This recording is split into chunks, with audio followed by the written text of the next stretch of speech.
don't you tell me your date of birth? I'm born April 3rd, 1924. And what's your, give me your full name plus your maiden name. My name is Margerie Ida Broberg. Okay. Now tell me the names of your parents and your brothers and sisters. My parents are William and Evangeline Matoxen, and my brothers are Ernest and Joseph Matoxen. My sisters are Minnie Clark, Alberta Baird, Delora Cornelius, and Dorothy Danforth. And what was your mother's maiden name? My mother's maiden name was Evangeline Wheelock. Do you remember anything, the names of your grandparents? Oh, yes. My grandfather on my mother's side was Ben Wheelock, and his wife's name was Ida Paulus Wheelock. And my grandparents on my father's side were Simon and Lavinia Matoxen. And what was her maiden name? And her maiden name was Lavinia Skinnador. Now, to the best of your recollection, were they all born here in Wisconsin, or did they migrate from New York, any of them? They were all born here in Wisconsin. Did they ever talk about your grandparents? Did they ever talk about their parents? Yes, my grandmother on my father's side always spoke about when she was a young little girl, and how they could hear the Civil War being fought from wherever they lived. She said it was real, at nights they could hear all that. And she said that her parents came from New York. Whereabout would she be living when she could hear the battles going on? Do you have any idea? I have no idea, because I never did ask her. Now, did any of your parents or great grandparents serve in the Civil War? Not that I know of. No one ever mentioned it. Okay. And when they told you stories about New York, what did do you remember any of the stories they told you? Well, the only thing she ever told me was that there were seven nations, and she had a cane that had these notches on there, and it was like in bunches like that, and there were like 6 of them. And That was your grandmother told you that? yes, and she would name them off, and she said there was the Mohawk, the Oneida, the Onondaga, the Tuscarora, the Iroquois, and the Seneca. And she could speak Seneca. Did whatever happened to that cane? I don't know. When she died, it disappeared. Any other stories that you can think of? No, not that she always told me how an Indian girl should act.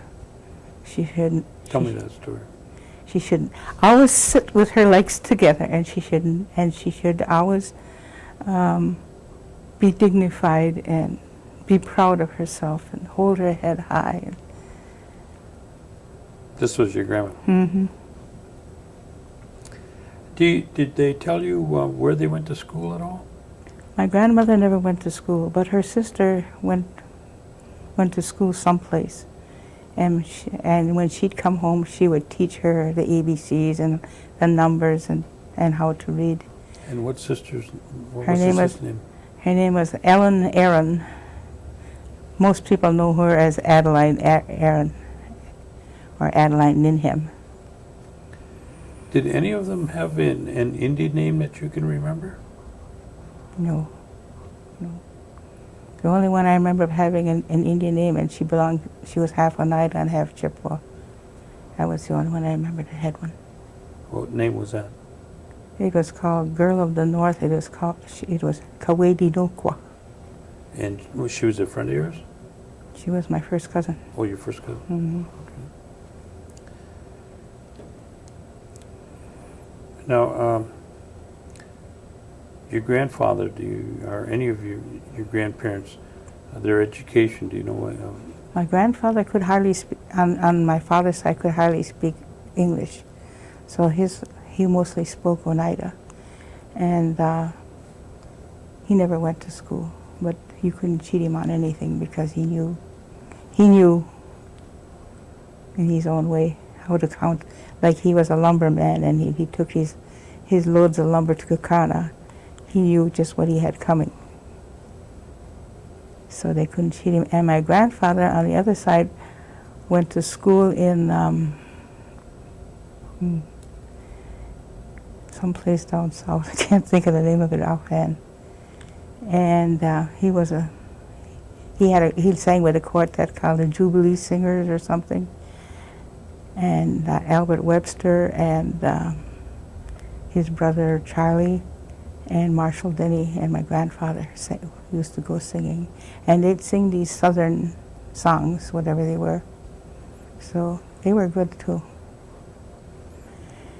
They were also singing Oneida hymns too, right? Oh yes, my grandfather sang a lot of Oneida songs. He went to all the wakes and funerals and things like that. And he was kind of like a minister. He'd go from house to house and talking to people, trying to get them to come back to church and stuff like that. He was really nice. And he had a stroke and he couldn't hardly, he had a hard time walking, but he never asked for a ride or anything like that. And he would, every Friday for choir practice, no matter if it was snowing or whatever, he was up at the parsonage there, the first one. And my mother would scold him and she'd say, you're not supposed to be out like that. And he'd say, it's best to die, he said, if I'm doing God's work. Now, where did he reside? He lived over on one of those little roads there, back by, where, let's see, where Walter Broker and the other William and Toxon lived. He lived up on a hill there. Well, young Ira Cornelius owns it now, or his wife. Oh, on Ray Road? Yeah, Ray Road. Mm-hmm. Okay. That was your my grandfather on my mother's side. On your mother's side. Mm-hmm. How big a piece of property did he have? I'd say he had about 10 acres. And was he the one that would cut wood and take it to Kakana? Or was No, that was the other one? This one, what kind of work did he do? I don't know what he did. He just lived off the land. Did they have livestock there, chickens and pigs and no, garden? He had a garden. He always had a garden, but I don't recall of him having any animals on it. Okay. And your grandmother, did she work out at all, or did she just... On the Wheelock side? Or on the Metoxen side?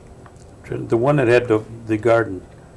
The grandmother that had the garden. My mother's mother was dead, so I never did know her. Okay. Mm-hmm. Okay.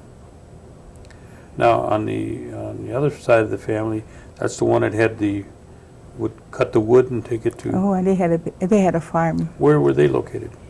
We're on Advent Road. The Danforths live there now. Advent Road, is that up by Elm Hill? It's, no, it's down below the hill of it. And then you turn and go north. You go west and then you go north. Okay, you would go past Paulzine's? Yes, and then you go to the corner and then you turn right. Right. And then you'll be where Norman Austin and them live. They would be neighbors of them. I see. And they had 80 acres there. 80 acres? And they had a farm. They had cows and pigs and chickens and name it, and big gardens. And they grew the feed for the animals. And You must have had one of the largest yes, they did. farms around at the time, huh? Yeah. Mhm. And then they owned 20 acres on the other side of the creek, up by Elm Hill, across the street from it. So he ran a farm also, Mm-hmm. and he also did the wood cutting then. Mm-hmm. Yes. And my parents lived with them, when they first got married for about maybe 3 or 4 years. Then my grandfather gave an acre of land and a southern corner of his place there, and that's where we lived. But half the time I stayed with Grandma because that was home to me. Now, did you have any chores around your grandpa's place when you stayed over there? Like, did you have to milk the cows? Well, Or? sometimes I had to feed the calves, and that's about all. Mhm. And feed the chickens and feed the little cats and stuff, but that's about all. And there was no electricity or running water? No, they had a pump, and that was it. It was a hand-dug well, too. And the heat, they would use? Wood. Just wood? A lot of wood, and some coal, but very seldom.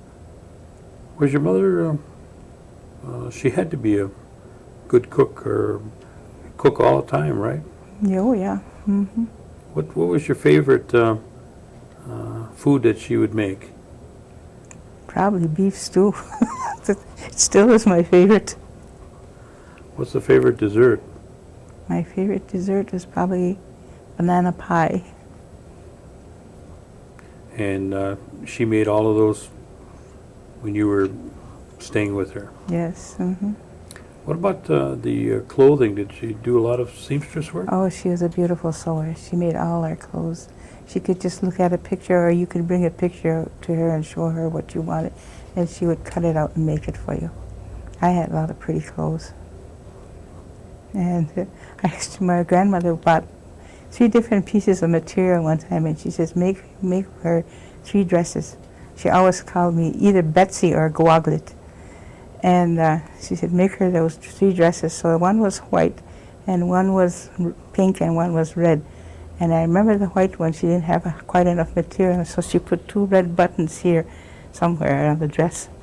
And so we went to the store, and there was a great big brimmed hat, and it had a big red buckle on front, and I was just a little girl.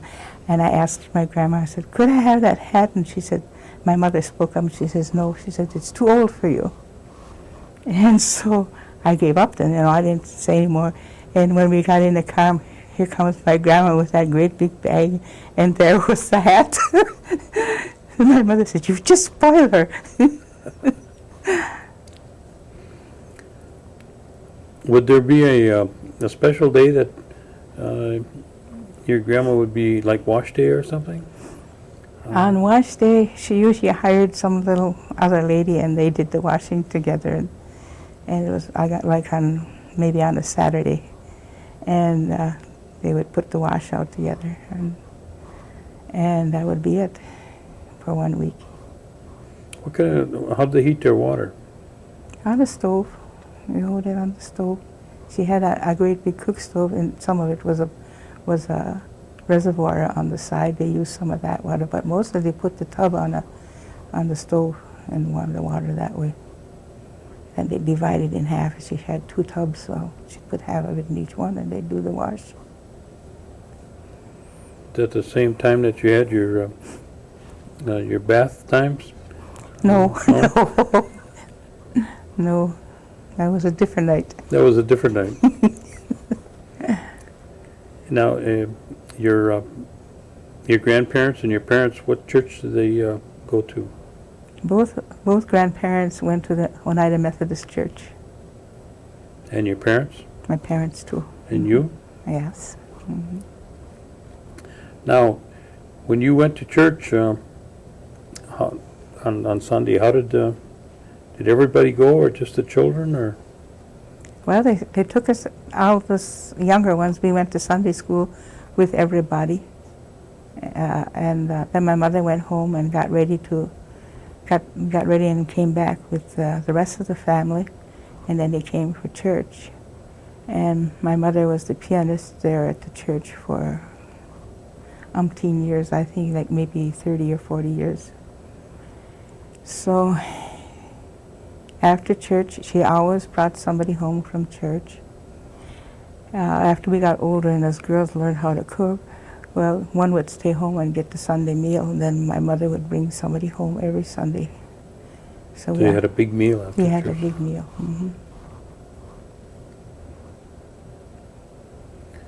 Tell me about one of the Christmases that you can remember. Which one sticks out for you? The one that sticks out for me the most was when we were having kind of a rough time, and my mother said, "Don't expect much," she said, "for Christmas." She said, "What we've got," she said, "we'll give to the little one." She said, and she said, "All I can buy you is a box of stationery." And I said, "That's all right, it's all right." And when she had bought me a new dress, so I thought, well, that's Christmas enough for me. And my aunt, Come in. hi, I got a, would you mind starting it over? Okay. So I could have it all in one Okay. place? Thank you. so where do you want me to start? Yeah. What? Just start talking about, The Christmas itself? Christmas. Yeah. Yeah, Tell okay. me about the Christmas one that you remember. The one I remember is when my mother came and told me that we didn't have much money and that she wouldn't be able to get us anything real fancy this year. So she bought me a new dress because we were going to go to church, you know, and they were in a Christmas program. And then when we got home after church and everything, we could open our presents, and so she had bought me a box of stationery, and then my aunt had come over, and she knew I wanted a new camera. She knew I wanted a camera, and she had bought the camera. And then she had bought something for each one of the kids, too. That was my Aunt Minnie Ellen. Now, did you have a Christmas tree? Oh, we always had a tree. Who took care of the tree? Who putting it up? Did they put it up? The children and the parents, or just the parents, or? Well, they usually put it up when we were asleep, Christmas Eve, when we were smaller. But as we got older, then we all took What turns. kind of trimmings would you have? It was not like nowadays. No, it was real, like they'd put these little tinsels and hang them on the tree.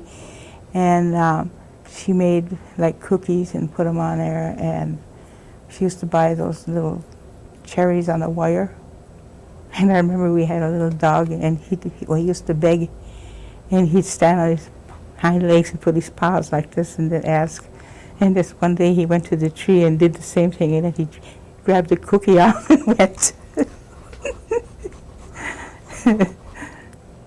When you'd go to church, was that, on Christmas, was a lot of well attended? Yes, there were a lot of people there, and it was kind of like they always had a Christmas story, and they acted out, and that's what everybody went to see. And then that was the first one, and the later one was when the minister gave his homily, and people sang, and that was different than when the first one. Did they have a big choir?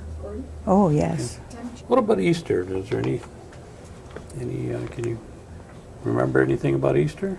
Oh yes, they used to celebrate that too. They boil a lot of eggs and color them, and then they'd have a big breakfast on Easter morning, and people would crack each other's eggs, and if your egg, broke theirs, you got their egg, and so it was kind of like a fun thing.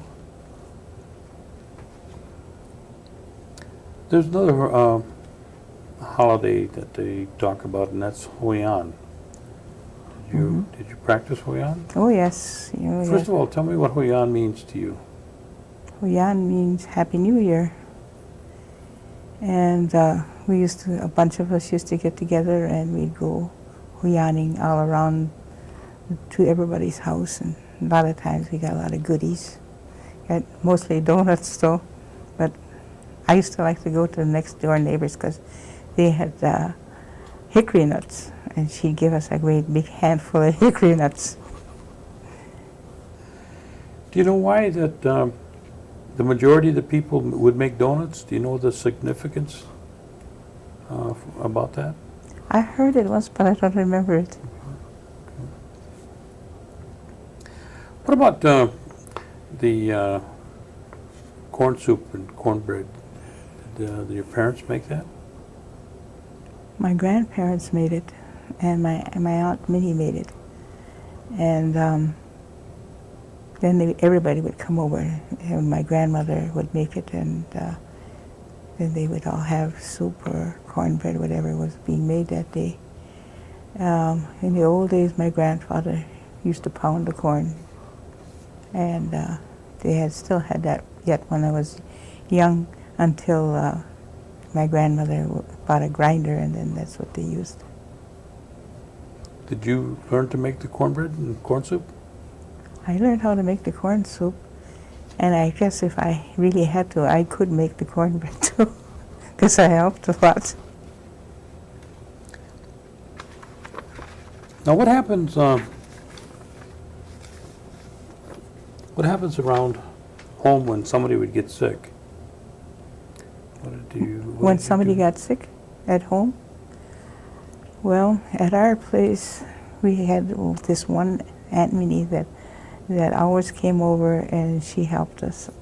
And my grandmother would send over chicken soup, and if they couldn't cure it, then there was people next door that were they were white people, and they had one that was kind of smart there. He would come over, and most like when my uncle got sick, he would come over and take care of my uncle. But they were good when it came to be sick. Even if anybody in the neighborhood was sick, my grandmother would always go over and help out. And if they were real poor, she was always making blanket quilts, and so she'd take a quilt if they didn't have any. Do you know of your parents or your grandparents gathering any kind of medicines? Oh yeah. Mm-hmm. They had this one that he called Wahoo for. Wahoo? Wahoo. It was a physic. And then they had this other one that was called Oguanta, that when the babies had a real high fever, they made a tea of it and made them drink it. And it brought their fever down. Or they would, let's see, what else did they have? Some kind of peppermint if your stomach was ailing you, and catnip, and number 6, make teas out of them. Do you still use those yourself? I don't know what they look like anymore. Mm-hmm. And I don't know, I always wished I knew, remembered that, the one for the babies, Uguanta. Because I don't know, my mother never took me to the woods to show me what it looked like. Oh, and they used blackberry root for diarrhea. Now, you said that your mother was a seamstress. She made a lot of quilts. Mm-hmm. Did she do any other kind of, I don't know if you'd call it recreational, but like baskets or beading or... No, she never did any of that. But she embroidered a lot, and she crocheted a lot. And of course she played the piano. But outside of that, she was more of a politician. She was a politician? Yeah, she was. In what way? She and my father were always were on helping, if they were getting a new president or something like this, they would help on all those different things. And they'd go around and talk to the different Oneida people. And then my mother and my father was a town treasurer for about 4 or 5 years. But my mother was his assistant, because if he couldn't be there, my mother would take over for him. So she had that job. And then she ran for town clerk. She was town clerk for a few years. And then my father, toward the end, he was supervisor till he got a stroke, and then he gave it up. Now that was for the town of Oneida. Again, when you were young, where did your parents and grandparents go to shop? My grandmother went to Dixon, that's De Pere, and they went to Seymour and Green Bay. What kind of transportation did they have at that time? My grandmother always had a car, so we always went in the car. Was there a lot of cars or more horse and buggy at the time?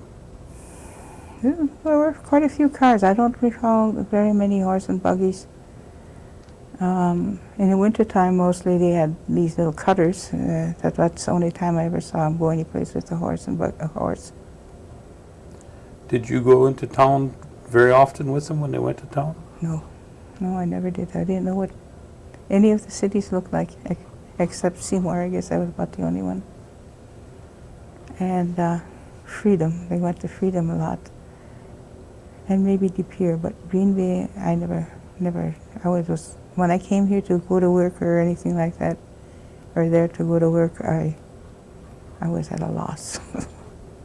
That's the first time I'd been in a big city. And I was old. It's after high school. Now, did I ask you if your mother or father went to school? No. Did they? My father went to school at the Oneida Mission for a while, and he'd go back and forth, you know. He would skate to school in the wintertime, and he'd run during the good weather. And my mother, she went to Toma, and she went to Carlisle, and she graduated from Haskell, and so my father graduated from there too, Haskell. Now you said that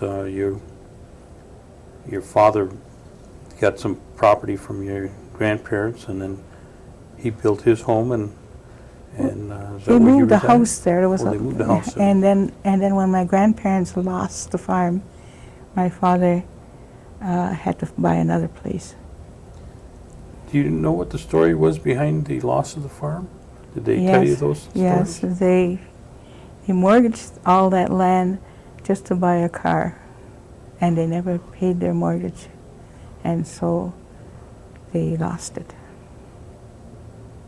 And then they had to move the house, you say? No, they just went to a different place. My parents bought a house and lived there. That's where they lived last till they died. Now, when your parents,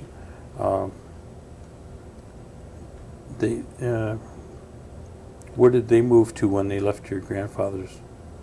He gave them a piece of land? No, they bought a place.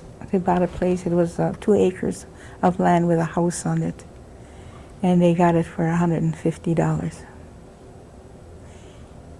And then my grandmother bought a place up on the Ridge Road. I think she paid about the same for hers too, and that's where she lived. And then you grew up in the house where your mom and dad, that they bought? No, I grew up with my grandma. You stayed with your grandma then when Wherever grandma went, I went. I see. Until I was about maybe 12 years old, and she was quite ill. And they wanted me to come home, so I had to go home, and I felt bad because now I was big enough to help out grandma, and they made me come home. What kind of work did your dad do then? He did mostly farm work, and he worked at a gravel pit, and he worked for the WPA, and then he went to Iowa, and he worked at the Rock Island Arsenal. And then my mother said she got lonesome, and she said, come home. So he came home, and he went to work for Northwest Engineering until he died. Until he retired. How did he get down to The Rock Island Arsenal. Eugene and Coleman Paulus came and took him down there, and that's how he got the job, through them. What kind of work was he doing down there? Well, it was an arsenal. He was, don't ask me, I don't know. I never can think, because my memory's going. So he came back, and your mother, did she work at home all the time, or did she work out? Well, at that time, she was working at the Larson Canning Company, and when I graduated from high school, my mother said I should go to work, and so I went to work for Larson's out in the field, and we got about 12 cents an hour. And then I got a job working for Father Martin's at the Catholic Church. In his office, I was helping his secretary, and I got $1 a day there. Then, when I went down to keep company, to keep company with my father down in Rock Island, or that was in Davenport, Iowa. At least that's where he was staying, and I stayed there till in the fall time till my mother said we should come home. So then I went to work at the Larson Canning Company. Where did you start school? What was the first school you attended? The first school I went to was the Seventh-day Adventist school. I went there for about a year, and then I went to Elm Hill. Tell me about the Seventh-day Adventist school. Where was that located? It was located next door to my grandmother's house. It's over on Advent Road. And it was a religious school, and you learned a lot about the Bible. And my mother was afraid that I wouldn't start to join their church because I was little. She made me come home and go to a different school then. How many people attended the Seventh-day Adventist school? There must have been maybe 20. About 20.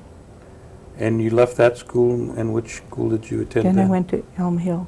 And I went there till I was in the 7th grade, and in the 8th grade I went back to the Seventh-day Adventist school, and that's where I graduated from the 8th grade. What was the size of the Elm Hill school? And they have 1, 2, or 3 rooms? Or? They had one room, and the teacher taught all 8th grades. And about how many students were there? Oh, must be about 30, 40. Was that a mixture of Indian and non-Indian, or Yeah. mostly Indian? Mostly Indian. There were very few. I think there were only the Murphys and the Geeseys, and they were the only ones that were there that were white. Do you remember some of your schoolmates? Your mother was one of them, and your Uncle Lester and Eva and all them. And Ira Adams, but he wasn't my classmate. The Cornelius boys that sing with us, went to school with them, and their sisters. And you finished school in High school, and then where'd you go to high school? I went to Westy Pier. West Pier. And I went there 4 years and graduated from there. Was that a big change from the country school going into the city? Oh yeah, it was scary. Tell me about that. Well, it was, to me, the first day was very scary because, you know, here you are, just a handful of us and a whole bunch of them. And like I say, they weren't that friendly. Mostly just look at us, but after a while they got used to us and then left us. Well, they never really pestered us, but they just let us be all by ourselves. And if you didn't have a friend, well, in your own tribe, well, it was too bad. But I always had a lot of friends, so What kind of activities were you involved in school? singing, I was in the chorus. And that was about it, because that was the only thing that interested me. And we didn't have no opportunity to take up any of their clubs. Like I would have been interested in the camera club, but that met after school, and the bus came right away, and so we had to take off. Did you have any opportunity to participate in sports? The boys did, but yeah, I took gym, but I wasn't interested in sports. What about in the community at the time? Were there any sports that were going on that the young girls could participate in? Not that I know of. Mm-mm. What about dances or anything like that? I was just going to say just chasing boys. Dances, yeah, there were a lot of dances that you could go to. They did have a nice one down at the Episcopal Church. They had things going for their young people, and so we'd go to that. Like a youth program? Mm-hmm. It was interesting, and they had skating parties down there, so we'd go to that too. What about hay rides? Did they have any hay rides? Not that I Anywhere? know. I don't remember having any. No. Too busy farming to want to worry about a hayride. They had no hayride there. So you graduated from high school. Mm-hmm. Then what did you do? And then I went to, like I said, I told you where I had worked, and then I went to Milwaukee, and I worked there, and then I got married. What kind of work did you do when you got to Milwaukee? I worked in some kind of a place where just a factory. Mm-hmm. Factory work? Mm-hmm. About how old were you then? I was 18. And then you got married? Mm-hmm. Is that where you met your husband in Milwaukee? No, I went to school with him. And his name? His name was Robert Webster. Okay. Mm-hmm. And did you have any children? I had 6 children from him. Oh. Tell me their names. My oldest one is Susan, and the next one is Geneva, and Maxine, and Linda, then there's Hugh, and then Janice. And each one of them, let's see, Susan is a activity director, and Jean works over at the casino. Maxine works for the tribe, she's a teacher. And Linda works over at the Turtle School cleaning. And Huey works at Fort James. And Janice has her own business in Chicago. She has cosmetics and nail business. It's called Hands Up and Face It. And then I divorced my husband, and then I remarried again several years, and then I had 2 more children. And one's name is Lance Broberg, and he's assistant manager over at the Radisson. And then my youngest daughter is called Bonnie, and she works for AMS. She's a computer programmer. How many grandchildren do you have? I have 22 grandchildren, and I have 17 great-grandchildren. Well, you don't put them all in one house at one time, Oh, do you? no. They're all scattered, too. Do you ever bring them home all at one time, or do they come at different times? Usually at Christmas time, we all try to get together over at my one son's house. He's got a big house, a big basement, and so he usually throws the Christmas party.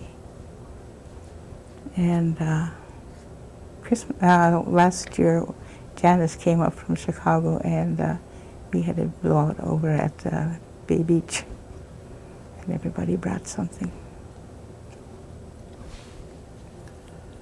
Now, you say your mother and your father were involved in the town politics. Mm-hmm.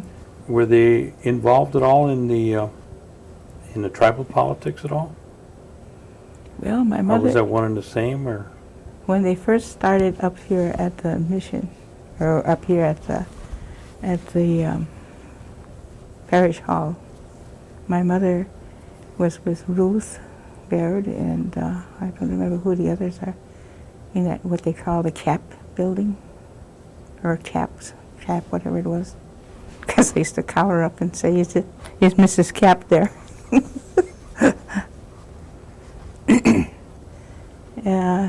That's the only thing.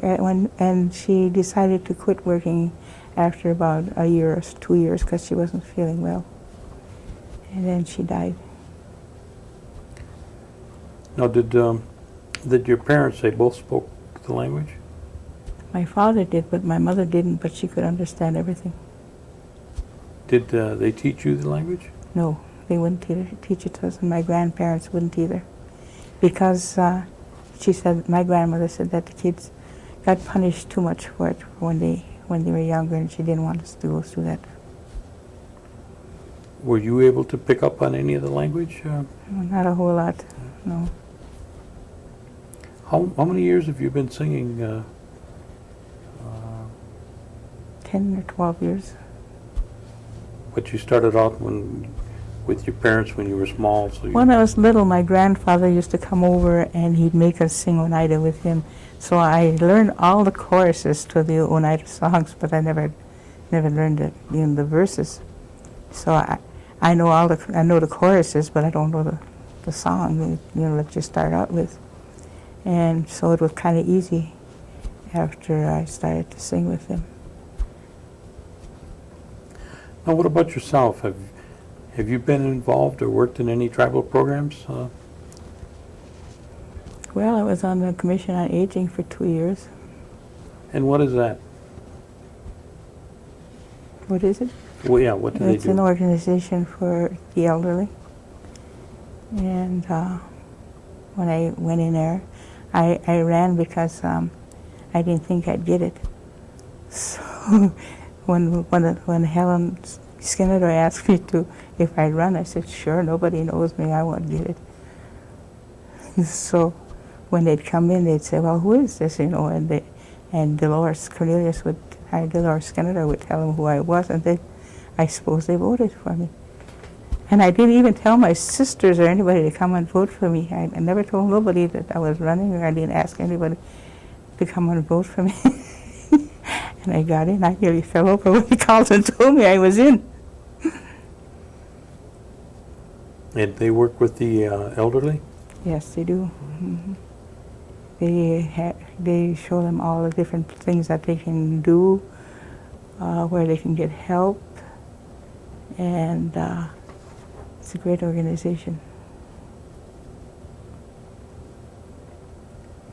Is there any work that you did following that? No, Are you retired now? I've been retired before that when I... Do you go to the bingo at all? Once in a blue moon. What about the casino? I'm not much of a gambler. No? Mm-mm. You, Just if I have company and they want to go out there, I'll go with them, and that's it. Outside of that, so they won't get rich on me. you squeeze those quarters, huh? Yeah. Oh, what's your opinion of the casino? Do you I have nothing against it. You think it's, I think it's great. it's been good Mhm. for the tribe? It's been good for them. They've done a lot of things that they wouldn't otherwise have been able to do. I just think it's great. And so much has been going on since that, and I'm just proud of the whole thing. I just think it's great. I was never so proud as the first time they'd had me go eat at the Radisson. I thought that was just wonderful.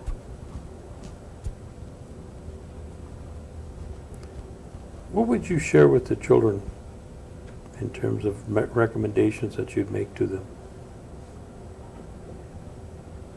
I say that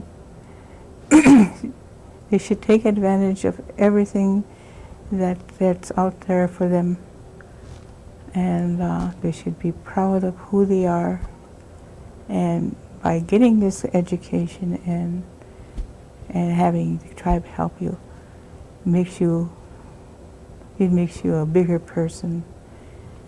I think what they shouldn't just throw things away. They have everything there for them. They should take advantage of it. Because that's when I was young, I didn't have that. And I think it's just marvelous what they're doing. Did I forget anything? I don't think so. No? No, We got it all out of you? I hope so. Okay, well, we want to thank you and for taking the time to come and share your That's- stories with us. It's all right.